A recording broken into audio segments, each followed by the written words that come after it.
Boa noite a todos, Edneia, Garcia, meu irmão Garcia, tudo bem? Sejam bem-vindos. Ricardo Melo, grande colega, grande amigo Ricardo, sejam todos muito bem-vindos. Vitória, seja bem-vinda, minha amiga. Hoje vamos falar de um tema muito especial, tá? Que é sobre reencarnação e de uma forma assim muito próxima à desencarnação do maior líder espírita dos últimos tempos, depois de Chico Xavier, que foi o Divaldo Franco. E então é uma live para mim que eu ainda estou emocionado com a partida do Divaldo, né, que para mim era uma referência de pessoa, de ser humano, de devoção à caridade, à prática do bem aqui na Terra. Então vamos hoje tratar desse tema, que é um tema que ainda há muita discussão no meio religioso sobre a questão da reencarnação, né? Onde é que ela está, se ela está na Bíblia, quais são os fundamentos, quais são as provas da existência da reencarnação. E a gente vai falar aqui de uma forma bem breve, uma forma que vai ilustrar o próximo capítulo do meu livro. Para quem não me conhece, eu estou desenvolvendo, estou escrevendo, redigindo um livro que vai ser publicado no segundo semestre. E cada live que eu faço é uma forma de estudar para fazer o meu livro, né? Eu divulgo, eu publico um artigo no meu blog, posteriormente à live. E no segundo semestre, se tudo der certo, a espiritualidade ajudar, esse livro estará nas mãos de todos vocês, tá? De forma gratuita, não tenho intenção zero de ter algum proveito econômico com o livro, a não ser divulgar o bem. A intenção é puramente espiritual. Ellen Miranda, boa noite, Ellen, tudo bem? Minha amiga Ellen aqui presente também. Então vamos começar aqui com o nosso tema da reencarnação. Primeiro é procurar o conceito de reencarnação. O que é reencarnação? Rafaela Guimarães, boa noite, amiga. A reencarnação nada mais é do que o renascimento do espírito, da essência do nosso princípio inteligente em corpos diferentes, em sucessivas vidas, não é? Pergunta-se como é que pode uma pessoa nascer várias vezes em diferentes corpos, no século XVIII, no século XV, no século XXI, e por aí vai. Onde é que estaria isso? Na Bíblia não está? Qual o fundamento dessa reencarnação? Bom, a reencarnação, a Bíblia todos sabem, eu leio a Bíblia muito, adoro ler a Bíblia é um livro mágico. Jesus falou aqui por parábolas, a Bíblia é um livro onde cada pessoa, cada religião, cada intérprete, cada estudioso interpreta de uma forma diferente. Ninguém tem o dono da verdade, são crenças e visões diferentes. Quando a Bíblia fala, quando o doutor da lei, o Nicodemos, na época, perguntou para Jesus como fazer para entrar no reino dos céus, e Jesus disse nascer de novo, existem várias discussões, né? Pessoas que estudam teologia sabem disso, tem gente que diz que é o renascimento espiritual, é a renovação da pessoa na própria vida. É uma das formas, sim, de chegar a Deus, claro, a pessoa se renovar. Uma vida, não sei como é que ela vai conseguir em uma vida só, né? Porque é muito curta. Mas pode ser de duas maneiras aqui, a minha visão aqui como futuro autor do livro. Pode ser tanto em uma vida, se a pessoa conseguir ter essa renovação profunda, que eu acho quase impossível, como em sucessivas reencarnações. Porque se fosse distinto, se fosse diferente, Deus seria injusto. Uma pessoa que não consegue em uma vida consertar-se moralmente, ser uma pessoa boa, do bem, ela é voltada só para a prática do mal. Então, ela não teria uma segunda chance. Onde é que estaria a misericórdia divina? Estaria em contradição, inclusive, com as palavras de Jesus. Perdoai 70 vezes 7, se for possível. Como é quase impossível a pessoa, em uma vida só, renovar-se profundamente e espiritualmente, a fim de tornar-se um espírito puro ou perfeito, Deus ele concede como justiça divina, como misericórdia divina, a possibilidade de a gente reencarnar, a gente voltar novamente à vida, em outro corpo, em outra época, para poder aprender e evoluir aquilo que nós não conseguimos fazer em uma época anterior. Isso é um dos fundamentos, tá? O Divaldo Franco fala muito bem disso também, o Divaldo falava. Um outro fundamento, um outro argumento, é o argumento para mim que é o mais claro. Este argumento faz com que eu realmente acredite em Deus. Esse argumento parte do seguinte pressuposto. Imagine que uma criança já nasça com a paralisia, com a idiotia. Uma criança nasça sem os olhos, sem a visão, cega. Enquanto outras nascem sadias, em uma família abastada, uma família equilibrada. O que explicar a diferença que Deus colocaria uma criança ou um ser, um espírito, em uma situação de sofrimento terrível, enquanto o outro ia nascer numa situação de saúde e de abundância financeira. O que explicaria isso? O acaso? O acaso, porque assim, se partir do pressuposto que é o acaso, não existe Deus. O acaso é o caos. E onde existe acaso, não haverá justiça. Nós, humanos, temos nossa justiça, e ela muitas vezes é falha. Porém, a justiça de Deus, quem criou este princípio inteligente, essa essência, que é o Leandro, assim como tem a Rafaela, assim como tem a Vitória, é o Deus onipresente, onipotente e misericordioso e justo. Como ele não pode criar situações diferentes, sem um sentido útil, sem uma explicação, um dos fundamentos que mais me convence da reencarnação é o de que esta criança que nasceu com idiotia, com a paralisia, nasceu sem os olhos, sem a visão, ou nasceu numa família totalmente desestruturada, esta criança, ela da sua reencarnação passada, foi um adulto muito mau, entre aspas, dizendo assim. Foi um adulto onde abusou de sua condição. Muitas vezes vem com a condição financeira e com um poder enorme, e aí abusa de seus empregados, abusa de seus funcionários, abusa de vários sentidos da riqueza, do poder, humilha as pessoas, mata as pessoas, e esses atos passam muitas vezes impune pela justiça dos homens, porque a justiça dos homens ela é falha, e perante a justiça divina, quando há a morte, quando há a desencarnação, e cria-se uma espécie de débito espiritual que nunca prescreve. A grande diferença para a justiça divina, para a justiça dos homens, é a prescrição. Nunca prescreve a falta cometida por nós. Então, este espírito que foi um espírito ruim, que cometeu atos nocivos, atos que prejudicaram várias pessoas, ele cria um débito espiritual pelo seu livre-arbítrio. Então Deus, na sua misericórdia divina, a fim de que ele possa reparar e possa crescer e evoluir, concede-lhe uma nova existência. Porém, essa nova existência, ela não vai ser numa situação de conforto, de saúde, numa situação onde ele possa gozar a vida de forma plena, e sim uma situação difícil, para que este espírito ali naquela criança, ele possa sentir o que ele provocou nos outros, não como punição de Deus, não como um castigo divino, mas sim como amadurecimento. Talvez ele precise criar a sensibilidade, a humildade, a compaixão que ele não tinha na vida anterior. Muitas vezes um senhor de engenho, uma pessoa que maltratava os funcionários, que matava os escravos, e ele cria dessa conduta este débito espiritual. Então não tem como você conceber que uma criança nasce com idiotia, com paralisia, e outra não, a não ser quando você olha para trás e vê uma espécie de mapa. A nossa vida ela tem diversas existências. Se não fosse assim, não haveria justiça divina. Se não fosse assim, não haveria como explicar por que uma criança nasce e depois de 2 anos deixam os pais atônitos com sua morte. Pais sofrem com isso e outras nascem e vivem durante 100 anos, 90 anos de forma feliz. Qual a distinção? Seriam tudo acaso? Onde estaria Deus aí? Já que nós partimos do pressuposto que existe Deus de inteligência suprema, ele é justo. Se ele é justo, tem que ter uma causa para que haja um sofrimento muito grande. Então isso, para mim, além do texto da Bíblia, da interpretação, é um dos fundamentos que mais me convence e que está na doutrina espírita, que é justamente a questão da justiça divina infalível, certo? A justiça divina é infalível. Chico Xavier defendia a reencarnação.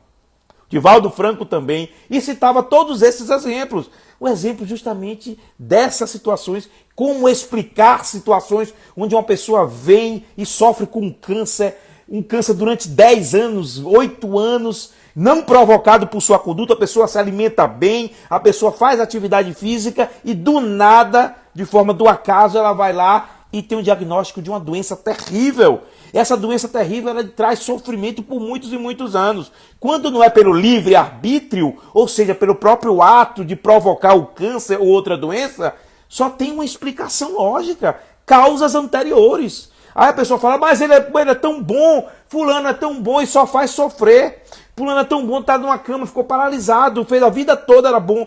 Se ele era tão bom e ficou paralisado, a única forma lógica de encarar isso perante Deus como Deus justo é ver que esse fulano tão bom, em outra vida, ele foi um carrasco. E há um esquecimento quando a gente reencarna de tudo que a gente fez. Porque senão a gente ficaria punindo a gente mesmo, pela aquela remoendo, meu Deus, eu matei um bocado de gente, eu fiz isso, aquilo, fui na Inquisição, queimei pessoas vivas, fui um traidor, fui um estuprador, fui tudo que é coisa ruim. Então a gente esquece isso aí quando reencarna, porque a gente viveria com um conflito inédito, né? E a gente sofre as consequências dos nossos atos. Por quê? Porque as faltas cometidas, elas não prescrevem jamais para Deus, apenas as faltas humanas, tá? Então isso é um dos fundamentos sobre a reencarnação que mais me convence. E aí se pergunta, todas as pessoas que estão aqui reencarnadas estão aqui para pagar dívidas, vamos dizer assim, para purgar atos cometidos no passado? Não. Existem pessoas que estão aqui por provas. Elas pedem para reencarnar, para evoluir, submetendo-se às provas. Aí eu pergunto a vocês, qual é a prova mais difícil? Riqueza e o poder. A pessoa vem, eu quero ser rico, quero ganhar na Mega Sena, quero ter um poder enorme. Aí vem com essa prova. E quando vem aqui, ela passa a pisar nas outras pessoas, que tem um poder, e se não tiver uma cabeça boa, espírito bom, começa a se achar superior aos outros, começa a agir como um déspota, um tirano, dando canetada, como uma profissão, por exemplo, um magistrado, uma profissão de poder, né? Ou um médico, um cirurgião, e dando ordens dos enfermeiros, dizendo que faz assim e que quem manda é ele. Estou dando um exemplo, tá? Então, esse poder que muitas vezes o ser humano tem, ele é uma prova que muitas vezes ele pede para vir, como uma autoridade ou então como um poder financeiro. Eu quero ganhar na loteria. Todo mundo sonha em ganhar na loteria. Eu quero ganhar na loteria, eu quero ganhar 30 milhões, 50 milhões. E ganha. E muitas vezes quando ganha, vira o quê? Uma pessoa insensível, vira um déspota, vira uma pessoa boçal, vira uma pessoa totalmente desconectada com a espiritualidade, vivendo apenas para a matéria. Excesso de bebida, excesso na sexualidade, excesso em tudo que é coisa, porque tem dinheiro, acha que pode fazer tudo. E aí muitas vezes ele sucumbe à prova que ele pediu. Não é? É difícil você encontrar alguém, eu quero ganhar na loteria para fazer o bem ao próximo, para fazer caridade, para ajudar tanta gente. É muito raro. Existe. Existem até grupos de bolões que faz isso, né? Com uma parte de prêmio de loteria, as pessoas doam uma parte e tem o maior prazer. Mas não é tão comum pelo que eu vejo. Então a prova da riqueza e poder que muita gente quer e sonha é uma das provas mais difíceis.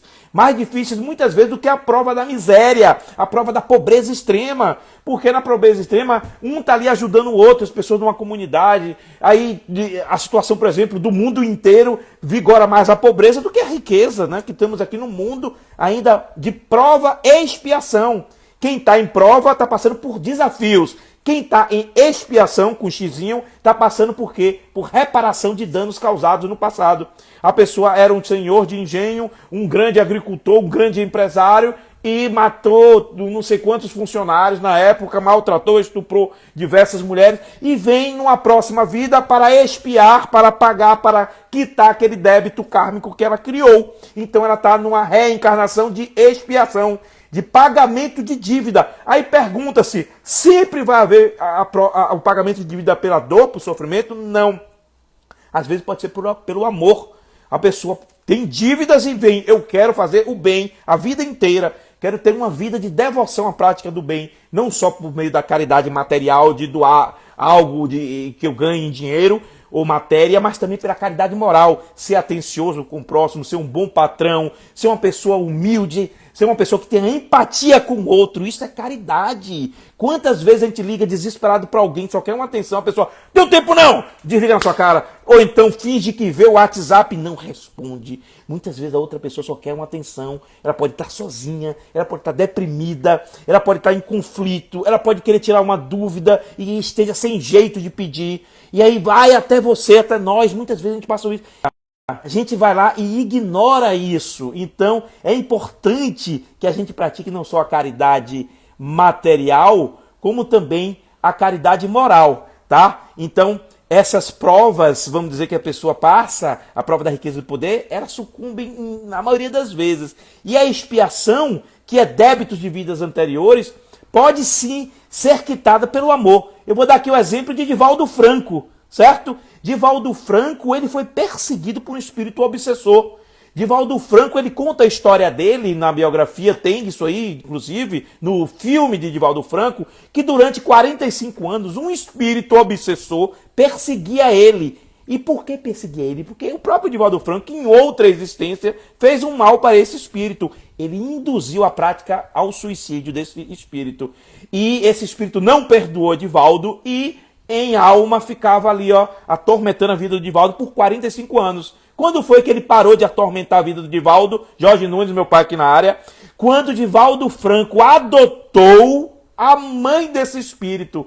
A mãe desse espírito reencarnou em uma criança e esta criança ela foi deixada na porta da casa do Divaldo e o Divaldo pegou esse espírito, que era mãe do espírito obsessor, e adotou. O espírito obsessor, comovido pela atitude de Divaldo, não teve outra situação a não ser recuar e disse, está no livro do filme de Divaldo, eu agora não posso mais te perseguir porque você está adotando a minha mãe. Você vai amar a minha mãe, eu não posso te odiar. Porque você pegou a minha mãe com o maior amor. E aí, depois de 45 anos de perseguição de Divaldo Franco, de obsessão, este espírito deixou de obsediar o Divaldo. E aí sim, pelo fato de Divaldo ser uma pessoa que viveu para a prática do amor. Então Divaldo tinha erros do passado, diversos. Só que ele quitou como uma vida dedicada a fazer o bem. Então, por isso que nem sempre alguns que desconhecem a doutrina espírita pensam de forma equivocada. Tudo no espiritismo é sofrimento, tem que sofrer a vida toda. Não! Claro que não. Deus seria injusto se quisesse que a gente passasse uma vida de sofrimento para evoluir. Às vezes e muitas vezes a gente tem a opção de quitar os débitos nossos de outras existências por intermédio do amor. Não o amor interesseiro, eu vou fazer aqui para não ir para o inferno, para não sofrer. Aquele amor por prazer de servir, quando é verdadeiro. E nós sabemos quando tem uma pessoa verdadeira ou quando tem uma pessoa interesseira. Basta olhar a energia dela. A energia não engana ninguém, pessoal. Ninguém é enganado por energia. E aí, principalmente a Deus. Então, Divaldo, ele exerceu a tua missão aqui com amor e quitou o teu débito de vidas anteriores, que ele mesmo induziu em séculos passados um espírito à prática do suicídio. Ele confessa isso no filme, inclusive o filme é com base na biografia do Divaldo. Então é muito bonito isso, como tudo tem uma lógica divina, como tudo tem um sentido. Você pode quitar pelo sofrimento, uma reencarnação de expiação, ou pelo amor, tá? E a outra reencarnação que se tem é dos missionários. As pessoas que vêm aqui, que nem precisam estar na Terra, são espíritos evoluidíssimos, mas vêm com a missão de ajudar o crescimento da humanidade. E aqui eu cito o Chico Xavier, por exemplo,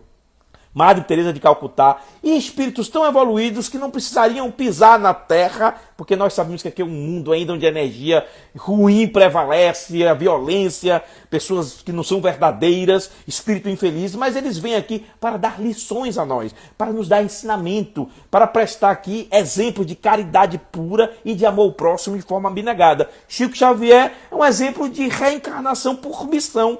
Ele era um missionário aqui na Terra, não precisava reencarnar, não tinha dívidas anteriores, mas veio aqui por amor à humanidade e pregou durante 92 anos de sua existência apenas exclusivamente o amor ao próximo.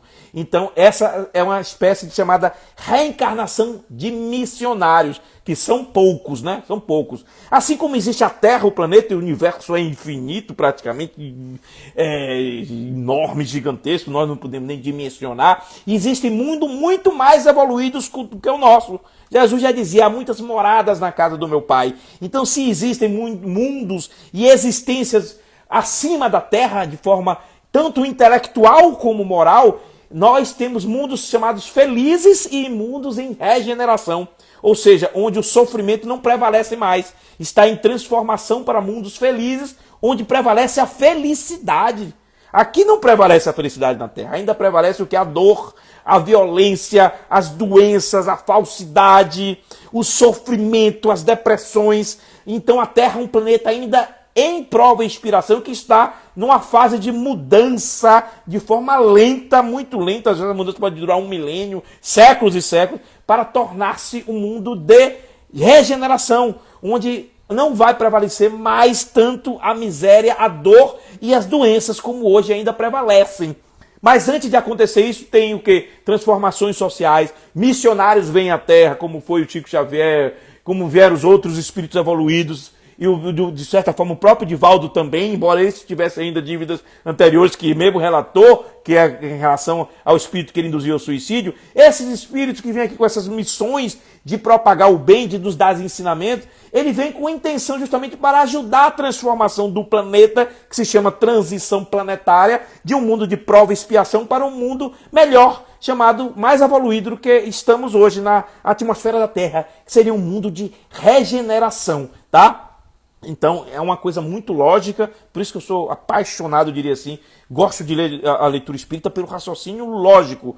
Não sou dono da verdade, nem ela é dono da verdade. Eu discordo, inclusive, em alguns pontos. Temos sempre que ter um pensamento crítico nosso. Eu discordo em um ponto, por exemplo, do próprio Allan Kardec, eu discordo. Eu vou dizer quando. Os animais, eu falei sobre animais também. Animal tem alma? Sim.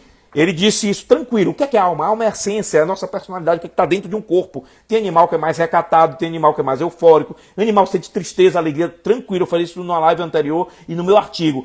Porém, o animal ele não está inferior ao homem. Em termos de espírito, é muito mais puro que o homem. O animal não tem maldade, o animal não tem inveja, o animal não arquiteta planos para derrubar alguém, ele não tem um sentimento maquiavélico. Mesmo os que agem por instinto, eles são puros, porque eles demonstram. Uma cobra venenosa demonstra, não vem aqui, porque senão eu vou lhe picar. Um leão numa selva também já está demonstrando. Se você invadir meu habitat, eu vou lhe matar. Então eles são transparentes, eles são espíritos, almas ali, princípios inteligentes, que não tem, como o ser humano tem, a dissimulação. Então eles estão mais evoluindo em termos de pureza. A questão da inteligência, sim, que nós temos a inteligência e a autonomia muito maior do que o animal. Porque nós somos seres pensantes, e inclusive pensantes para o bem ou para o mal. Daí é que está a questão da evolução espiritual. Nós estamos aqui para evoluir tanto do ponto de vista moral, pessoas melhores, mais humildes, pessoas mais verdadeiras, que praticam a lei de Deus, de Jesus, para amar o próximo como a si mesmo,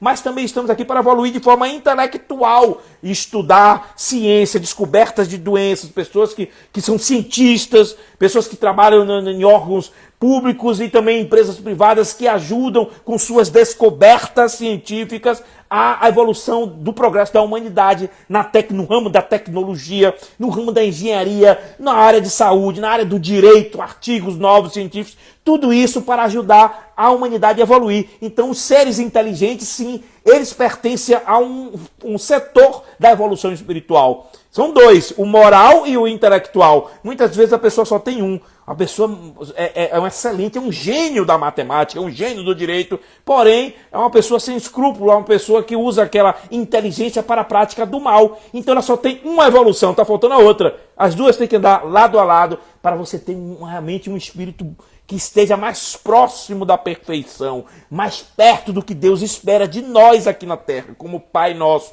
que estás lá, justamente em todos os lugares, porque Deus está em todos os lugares, com essa energia suprema que é. Então é preciso, sim, que compreendamos que estamos aqui para evoluir por dois fatores. De forma de inteligência, daí é importante estudar, é importante estudar bastante, mas também é importante evoluir do ponto de vista moral. A humildade, as chamadas bem-aventuranças que Jesus nos deixou. Bem-aventurados os humildes de espírito, pois serão reis dos céus. Bem-aventurados os puros de coração, pois verão a Deus. Ou seja, isso são evoluções do aspecto espiritual, do aspecto moral do indivíduo, do aspecto da essência, da pureza da alma. Então é um vertente da evolução espiritual. As duas, de forma intelectual e de forma também moral, certo?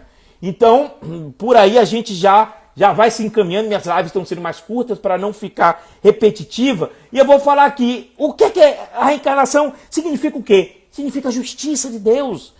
A reencarnação é uma oportunidade, uma nova oportunidade que Ele nos dá em outra vida. A gente passa, às vezes, a vida inteira com a mágoa no coração, sem perdoar o outro, com rancor. Não perdoa não, porque ele fez isso comigo. Isso está errado. Eu já falei na live anterior, aqui na primeira, que o perdão me libertou. Eu convivia com mais de 10 anos com angústia, com mais de 15 anos com uma depressão. Meu pai está na live, ele sabe disso. Nada me curava, fui a médico, fui isso, aquilo. A partir do momento que eu comecei a internalizar isso aqui, ó, as palavras de Deus, comecei a ler e internalizar, não é só ler e o Pai Nosso que está no céu. Não, é colocar no dia a dia, é ler na alma, ler por dentro, por fora todo mundo faz. A partir do momento que eu comecei a internalizar, repito aqui, Eu vi livre de depressão, me vi livre de angústia, acordo todo dia cedo. Algumas pessoas que estão na live que me conhecem, sabia que eu acordava tarde, eu tinha uma dificuldade de levantar da cama, porque eu não estava ainda internalizado com essas palavras do ponto de vista moral. Hoje eu estou, porque a minha vida é outra. As pessoas que me conhecem antes e depois sabem que é verdade esse depoimento meu, é 100% verdadeiro. Então, nesta vida eu estou conseguindo me transformar, mas tem pessoas que passam a vida inteira que não conseguem uma transformação, que passam a vida inteira sem perdoar, disputando com outro colega de trabalho, passando a perna no outro e de forma desleal. E então essas pessoas elas vão passar a vida inteira angustiadas ou enganando a si mesmas e não vão conseguir sequer sair do lugar na evolução.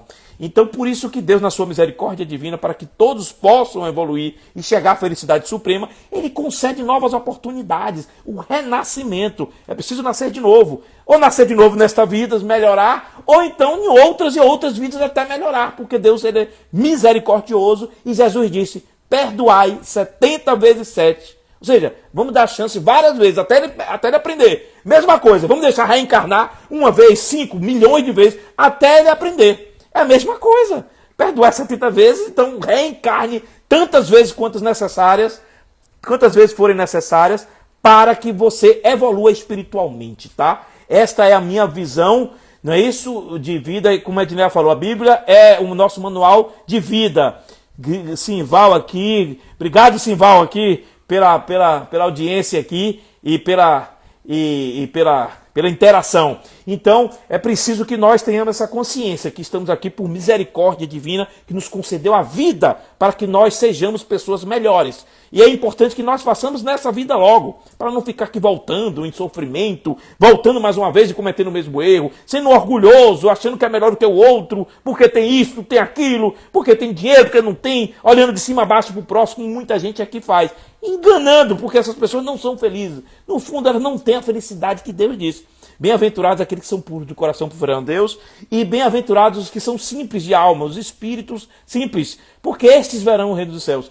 É mais ou menos isso que está lá, né? As bem-aventuranças, está no Evangelho, está na Bíblia, e acho que todo mundo devia ler aquilo, não de boca para fora, mas por dentro para fora. É diferente de boca para fora. É ler o que está dentro, ler o sentido das palavras que Jesus diz e tentar reajustar aqui para trazer, certo? Eu acho que eu vou colocar depois o artigo que eu publicarei sobre esse tema, que eu vou colocar todas as referências de Allan Kardec, Chico Xavier, citação da Bíblia sobre isso. Publicarei em forma de artigo, tá? Eu disse que minhas lives seriam curtas, mas seriam de forma direta e objetiva. A gente vai se despedindo aqui.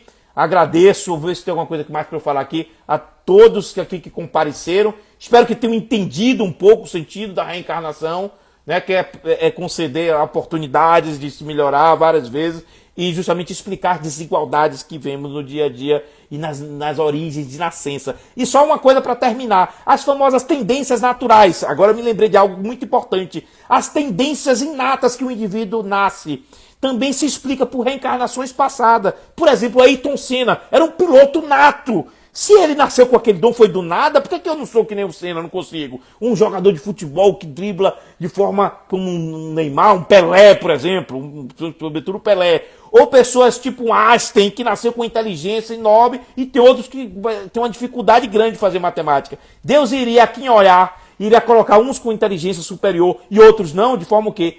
De forma sem mérito, no acaso, pelo sorteio, como se fosse uma loteria? Não, a explicação de que esses espíritos eles já vêm de muitas e muitas reencarnações, já adquirindo a inteligência, que é um dos aspectos da evolução espiritual, e nascem com essa tendência inata, porque a inteligência que nós adquirimos em uma encarnação, ela não se perde, ela vai para as próximas e próximas, até nos tornarmos espíritos puros, na perfeição que Deus quer, espíritos puros moralmente e espíritos evoluídos intelectualmente. Então, Ayrton Senna, alguns estudiosos da doutrina espírita diz que a reencarnação do Santos Dumont e o Pelé tem uma ligação também com esse dom dele de jogar bola, Einstein com a inteligência que tinha e outros gênios, o Bill Gates, etc., o Beethoven da música, a Mozart, e assim por aí vai. Tem origem em vidas que viveram anteriores e adquiriram essas qualidades, essas tendências, essas características que trazem quando renascem uma nova existência, certo? Agradeço aqui a presença de todos aqui, grande Rafaela, e Eu vou deixar depois o meu texto, não percam no meu blog, que vai estar no meu livro futuramente. Eu vou escrever um texto sobre esse tema e publicarei em breve, tá? Semana que vem estarei também no Centro Espírita fazendo uma palestra presencial lá para quem quiser ir aqui em Salvador, em São Cristóvão. Vou divulgar na live também, divulgar lá o centro, que é um centro muito bom, que foi o centro onde eu obtive a minha cura espiritual, inclusive. Que para mim é o melhor centro do que existe. É um centro de pessoas realmente muito boas, muito voltadas para a prática do bem, estão lá, ó, dia após dia, fazendo com amor ao próximo verdadeiro a caridade material, não só a material, mas sobretudo a caridade moral, que é a atenção que a gente deve dar ao próximo, o irmão que às vezes só quer que seja ouvido, que só quer alguém para ouvir os problemas, ele só quer ser ouvido por alguns minutos, e muita gente tem um tempo não tem um tempo não, como é a grosseria que a gente faz, nós humanos, não vou ganhar nada com isso, ele que vai atrás. Nós temos que ter compaixão e temos que agir com o próximo como a gente gostaria que o próximo agisse conosco, certo? Boa noite a todos aí, espero que tenham gostado da live.